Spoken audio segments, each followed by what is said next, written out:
지금이 21세기임에도 불구하고 유튜브 정책들을 보면 조지 오웰의 1984년 빅브라더 통제 사회를 보는 것 같습니다. 디스토피아를 다루는 수많은 영화 중에 몇 가지가 생각난다면 인구를 통제하기 위해 쓸모없는 노인들을 정부가 몰래 처분한다거나 감정을 느끼는 게 불법인 미래 사회를 그린 영화거나 정부가 원하지 않는 자녀를 낳은 경우 잡혀가거나 인공출산 사회를 그린 영화에서 자연 잉태한 가정을 정부가 체포하거나 하는 암울한 미래를 그린 영화들이 생각납니다. 어찌 알겠습니까? 온천지 자연산 DNA를 약간 조작한 후 특허권으로 만들어 GMO를 곡물로 독점한 정부를 좌지우지하는 초법적인 기업이 세계를 지배할 때 우리가 집안에서 상추를 심어먹는 것까지 불법인 세상이 될 여지가 있습니다. 우리는 건강하지 않는 GMO 따위를 먹고 싶지 않으며 그저 옛날부터 자연이 선물한 그런 천연을 먹고자 합니다. 그들의 피의 가게는 고대로부터 야만적인 부도덕한 민족에서 출발합니다. 결국은 어떤 종교로 개종했지만 말입니다.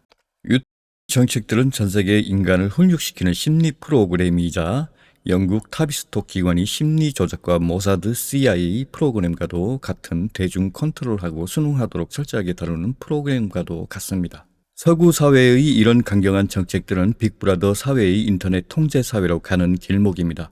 과거 우리나라에서도 이 씨가 정권을 잡았을 때 정치적 탄압을 위해 인터넷을 검열하고 통제하고자 하는 법안을 냈었지요. 인간은 태생적으로 권력과 통제를 원합니다. 그들 정책은 후진적인 1980년대 군사 정권으로 돌아가는 듯 했습니다. 자, 우리는 부적합한 언론을 말하는 것이 아닙니다. 우리의 올바른 언론을 말하고자 하는 것입니다. 순수하고 도덕적이고 정의로운 사회로서 시민이자 국민으로서 말입니다. 더 나아가 전 인류를 위해서 말입니다. 그들은 언론이 가공할 힘이라는 것을 깨닫고 있었습니다. 그들의 무기가 언론 통제이기 때문입니다.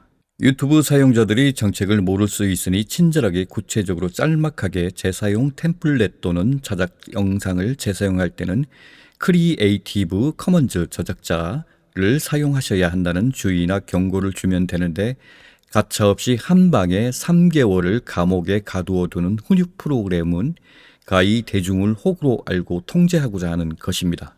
유튜브 측에서 더 이상 수익 창출을 할 수 없다는 통보를 받은 후 무엇이 문제일까? 자세히 알아본 바 템플릿 영상을 중복 올리면 디지털 아이디에서 걸린답니다. 자기가 100% 찍은 영상을 재사용해도 중복 영상으로 문제가 됩니다.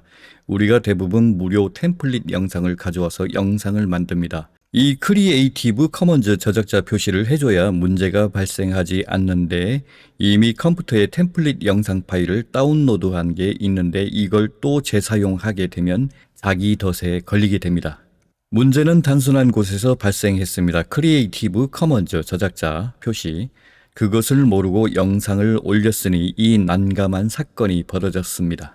현재로서 짤 영상, 짤 음악 저작권 위반 경고는 아니지만 저작권을 표시된 부분 삭제 처리하였습니다. 혹시나 모르니 설명란 링크 타 콘텐츠 홍보 오인할 수 있으니 링크를 삭제 처리했습니다. 똑같은 내용의 중복 영상 2편 삭제했습니다. 영상을 올릴 때 필히 자신이 100% 찍은 것이 아닐 경우 크리에이티브 커먼즈 저작자 표시 한 영상에 동일한 템플릿 영상을 중복할 경우 디지털 아이디 검열 가능성이 있습니다.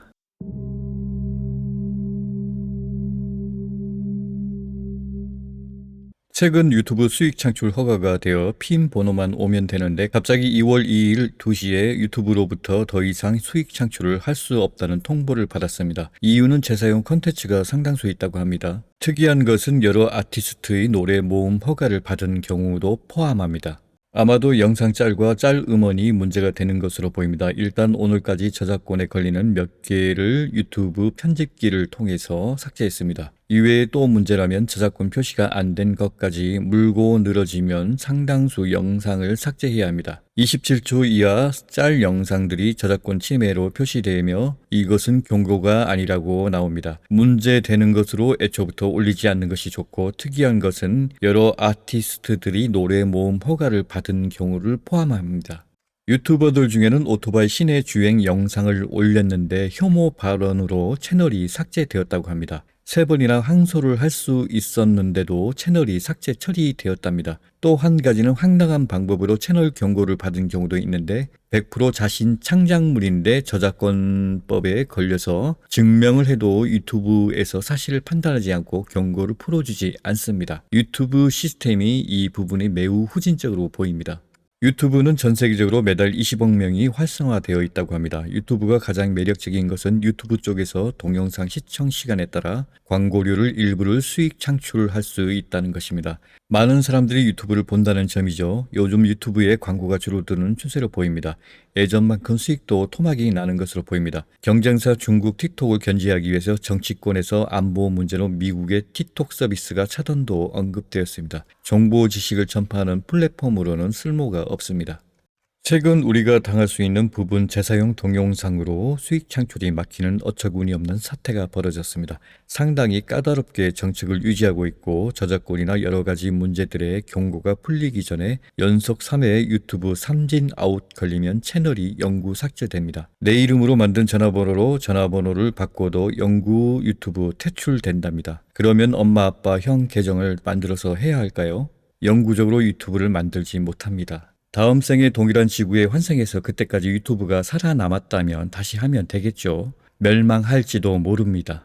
아마도 지금은 5차원 이럴 수도 있습니다. 어마어마한 사용자가 있기 때문에 일일이 사람이 할 수 없고 딥러닝 법과 영상물 지문인식 유틸리티 프로그램 관리를 하면서 문제가 생길 때 최후 통첩에서 유튜브 직원이 개입합니다. 그때까지는 AI와 유튜브 간 말싸움 시간을 낭비하게 됩니다.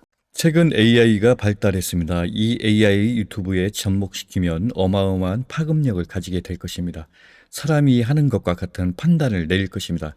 또한 언론의 자유가 강도 높게 침해를 당할 것입니다. 얘네들은 미국 민주당 편에 서 있고 정경유착된 글로벌 카르텔 소위 군산복합체와도 연결되어 있고 모사드, 미, NSA, CIA 많은 정보기관들과 연계되어 있습니다.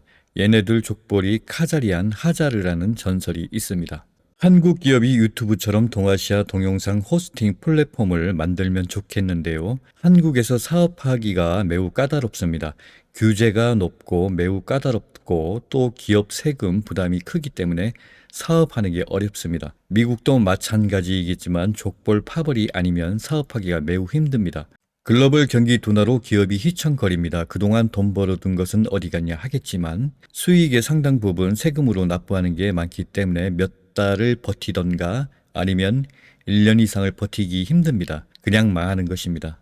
우리나라가 국가적 전략으로 반도체, AI 이외에도 동영상, SNS 플랫폼까지 잘 밀어준다면 사업하기가 참 좋겠지만 현실은 그렇지 못합니다. 저번에 판교 데이터 센터에 카카오톡 서버가 불나서 정치권 여당에서 난리가 났습니다. 의원들끼리 카톡 날려야 하는데 불나서 카톡을 못 쓰니 TV 화면 틀고 매우 떠들고 있었죠. 그러다가 다음에는 국회에 불나서 다 타 죽을 수도 있겠습니다.